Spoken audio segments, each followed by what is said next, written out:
Over the past few years, Nvidia has been beating every single chip maker into the ground. Let's start off with a quick intro into the financials, then what the company actually does. We're going to dive into all that, and finally some key things to consider. Nvidia's revenue is pretty steady, and then boom, they got a massive bump at around 2.5 times from 2020 to 2022. That by itself will be fantastic, but they followed it up later by doubling it again, not even 2 years later. The category that caused this massive bump was their compute and networking segment. Just 1 year ago, this segment was $15 billion worth of revenue, and this year, it is $47 billion worth of revenue. Looking at the stock data over the past 8 years, Nvidia and AMD are just in their own league. By the way, if you look on the y-axis, yes, that is 8,000%, or an 80 times multiple. I do realize that Nvidia and AMD's growth is just so insane, we can't really see what's going on with Intel and the S&P 500 index. So, here's a graph without Nvidia and AMD. Intel's growth has kind of remained flat, and S&P has grown just a little bit. I mean, it's a lot, but compared to Nvidia and AMD, just a little bit. As of the time I'm recording this, they are the third largest company in the world. Yes, they are on that level. It goes Microsoft, Apple, Nvidia, and Google. If you're surprised by this, it's probably because they sell more to businesses and not really to consumers compared to the other three companies. Because Nvidia is so invested into AI, it's worth taking a moment to consider where it might go. Is it going to be continually learning, never stopping, or is it just going to reach its peak pretty soon? I don't know. You don't know. I don't think anyone really knows what's going to happen in the future. I just don't want you guys to get too caught up in the hype train, so just pause and think about it for a second. This is something that's echoed by many, but don't put all your eggs in one basket. They divide the revenue into two segments. There is the data center segment, which is all anybody can talk about these days. This is the segment that powers OpenAI's AI research. They have 60 to 80% of the market. CUDA, or C-U-D-A, I'm not sure if that's one of the acronyms that you can just kind of say together, or you have to spell it out. That's something Nvidia made. It basically allows GPUs to not just be limited to rendering graphics. It allows them to be applied to a range of things. For example, machine learning. They also dabble in some self-driving and also offer DGX AI, which is basically cloud computing for training AIs. There's potential to revolutionize the medical research field by using AI to simulate their results of drug trials. We'll see if that works, because remember, in the past we used to think that we'd have flying cars by now, so take it with a heavy dose of skepticism. Simulation theory people, I used to believe your guys' theory by 0.01%, now it's 0.02. Blackwell is a chip that they released quite recently. It is the world's most powerful chip. It has 208 billion transistors. It's a key part of machine learning, and it costs $70,000 a chip. Are you kidding me? These Blackwell chips are between 7 and 30 times faster than Nvidia's own previous H100 chipset, which was already cutting edge. Just to be clear, Google, Meta, OpenAI, Tesla, they all use Nvidia's chips. Next up, gaming. If you want the best GPUs, it's Nvidia. Their RTX graphic cards, which is ray tracing by the way, they look so much better. Another use is video editing. I mean, have you seen how much some of these video editing computers cost? Please do not tell me I have to buy something like that. Please, I don't want to pay that much money for a video editing computer. Just let me edit on my MacBook. If you don't own a PC or any other gaming console, they also have GeForce Now. I used that when I didn't have my PS5 and only could play on my MacBook, because the MacBook can't run most games. It used a thermal throttle when I played Brawlhalla, a Super Smash Bros. Ripoff, and an 800 megabyte game.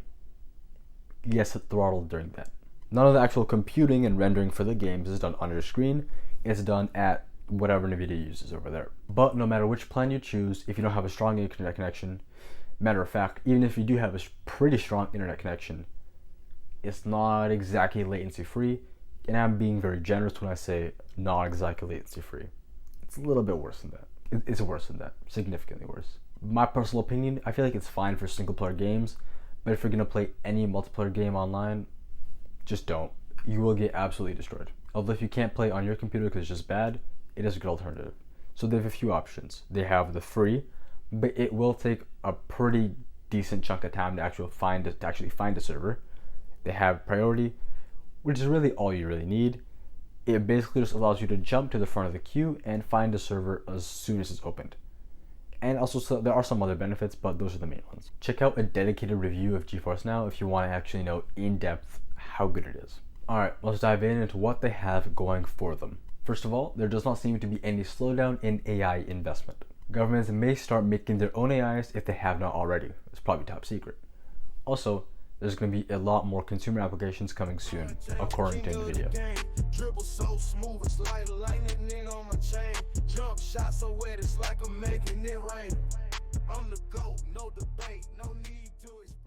They have a very strong head start. They bet on GPUs at the time when not many people were, and it did pay off. They have strong financial performance. I mean, my guy, have you seen their numbers? Nvidia's net income, it's steady. It's kind of steady growing. It falls down a little bit, but this year is just what happened. What happened in a good way. It's insane. There's also very strong political support for AI research. I mean, the government definitely wants to be ahead on this one. In an interview with Jim Cramer, Mr. Huang, Nvidia's CEO, said that Nvidia is not just a chip company. They are also a platform. You can't just switch if it were just chips, if it were just hardware, then you could be a commodity. You're not commoditized, you're going the other way. NVIDIA's a computing platform, yeah. So the applications that are developed for our hardware runs on our hardware. You need both in order for it to work at its best. Kind of like how Apple and iOS is kind of blended together. There are also not enough chips out yet. Nvidia has orders for hundreds of thousands, if not millions of chips that have yet to be made and delivered. Nvidia is definitely going to have a difficult time fulfilling all of those orders. I put this in the middle of the positives and the negatives because it is kind of neutral. Once you meet all their demands for power, will they find a new way to just sink it into, or will they just have no more use for it? That is something that's undetermined, so we'll see how that goes. There is the question of value. They're the third largest company, and the stock has also made massive headlines and has made massive stock jumps. So there's a question of, is this overpriced or not? They have a PE ratio of 79. Just for reference, by the way, Apple is at 29, Microsoft is at 39, Tesla's at 67, Nvidia is higher than all those companies. There's also some TSMC risk if geopolitical tensions continue to rise, although they are building a plant in Arizona, so we'll see how that turns out. A lot of people are excited for the coming of AI, but a lot of people are not. Some believe that it will take their jobs from them and do other stuff. So that might lead to people doing some extreme actions, if you know what I mean. There is still also AMD, Intel, and Qualcomm. Now, I don't have any hidden information about what's going to happen in the future, but these are all big players in the market, in the chip market, and they could still make a comeback. They can very well pose a threat to Nvidia's title as king. It's not as if Nvidia is the only one in this industry, and you better believe that all these companies are probably investing billions into making their chips the perfect ones for AI and whatever future applications that might exist. Just like Nvidia just came almost out of nowhere and just dominated the AI market, if another company, even a smaller one, just makes a new method of training AIs, just like that, Nvidia's market dominance is gone. Now, this is just one thing I want you guys to theorize about, but how long do you think it's going to be until you guys have a personal AI assistant? A year? 20? 6 months? This is not financial advice. I'm not recommending you buy or sell. I'm just mashing together a bunch of information so you can make whatever decision you want to make. Anyway, that's it. Like, sub. Peace, people.